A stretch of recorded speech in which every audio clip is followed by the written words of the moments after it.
فبما رحمة من الله لنت لهم ولو كنت فظا غليظ القلب لانفضوا من حولك فاعف عنهم واستغفر لهم وشاورهم في الأمر فإذا عزمت فتوكل على الله إن الله يحب المتوكلين.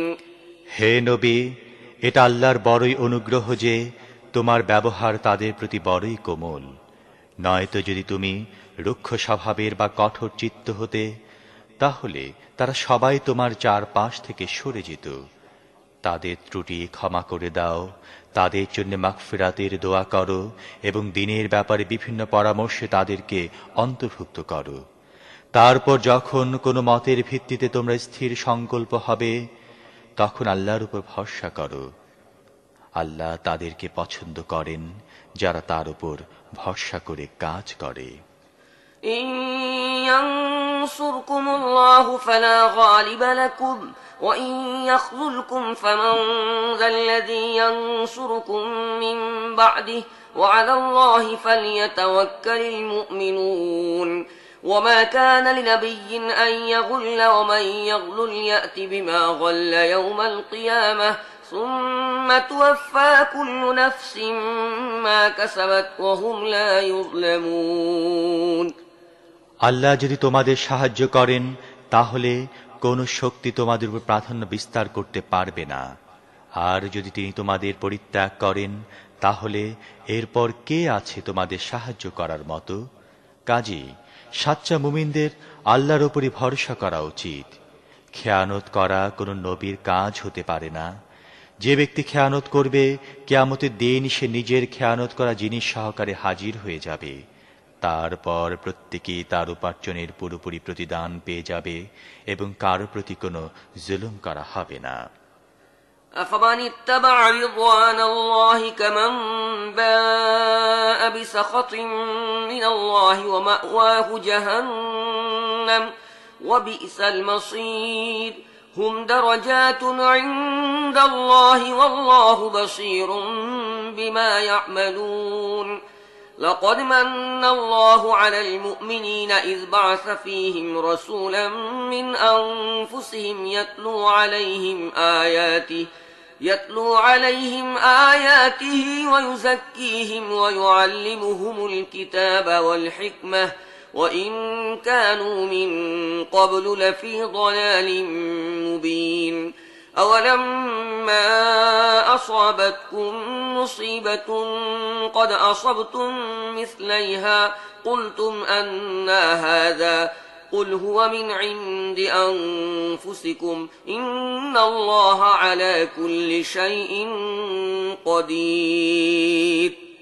যে ব্যক্তি সব সময় আল্লাহর সন্তুষ্টি অনুযায়ী চলে, সে কেমন করে এমন ব্যক্তির মতো কাজ করতে পারে যাকে আল্লাহর গজব ঘিরে ফেলেছে এবং যার শেষ আবাস জাহান্নাম, যা সবচেয়ে খারাপ আবাস।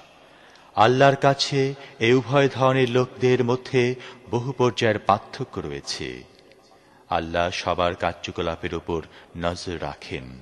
আসল ঈমানদারদের মধ্যে তাদের মধ্য থেকে একজন নবী পাঠিয়ে আল্লাহ মুমিনদের প্রতি অনুগ্রহ করেছেন। সে তার আয়াত তাদেরকে শোনায়, তাদের জীবনকে পরিশুদ্ধ ও সুবিন্যস্ত করে এবং তাদেরকে কিতাব ও জ্ঞান শিক্ষা দেয়। অথচ এর আগে এই লোকেরাই সুস্পষ্ট গুমরাহিতে লিপ্ত ছিল। তোমাদের উপর যখন বিপদ এসে পড়ল, তোমরা বলতে লাগলে, এ আবার কোথা থেকে এলো?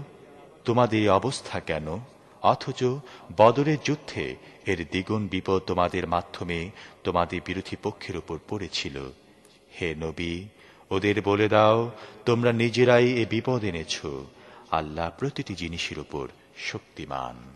وما أصابكم يوم التقى الجمعان فبإذن الله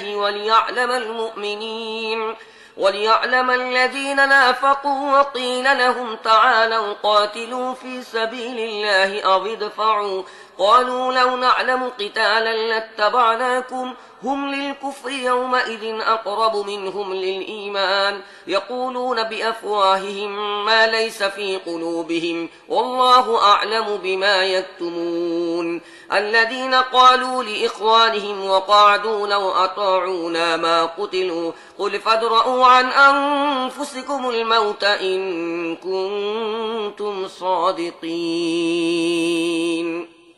যুদ্ধের দিন তোমাদের যে ক্ষতি হয় তা ছিল আল্লাহর হুকুমে এবং তা এই জন্যে ছিল যাতে আল্লাহ দেখে নেন তোমাদের মধ্যে কে মুমিন এবং কে মুনাফিক। এ মুনাফিকদের যখন বলা হলো এসো আল্লাহর পথে যুদ্ধ করো অথবা কমপক্ষে নিজের শহরে প্রতিরক্ষা করো, তারা বলতে লাগলো যদি আমরা জানতাম আর যুদ্ধ হবে তাহলে আমরা অবশ্যই তোমাদের সাথে চলতাম। যখন তার এ কথা বলছিল তখন তার ইমানের তুলনায় কুফরির অনেক বেশি কাছে অবস্থান করছিল। তারা নিজেদের মুখে এমন সব কথা বলে যা তাদের মনের মধ্যে নেই এবং যা কিছু তারা মনের মধ্যে গোপন করে আল্লাহ তা খুব ভালো করে জানেন। এরা নিজেরা বসে থাকলো এবং এদের ভাই বন্ধু যারা লড়াই করতে গিয়ে মারা গিয়েছিল তাদের সম্পর্কে বলেছিল যদি তারা আমাদের কথা মেনে নিত তাহলে তারা মারা যেত না।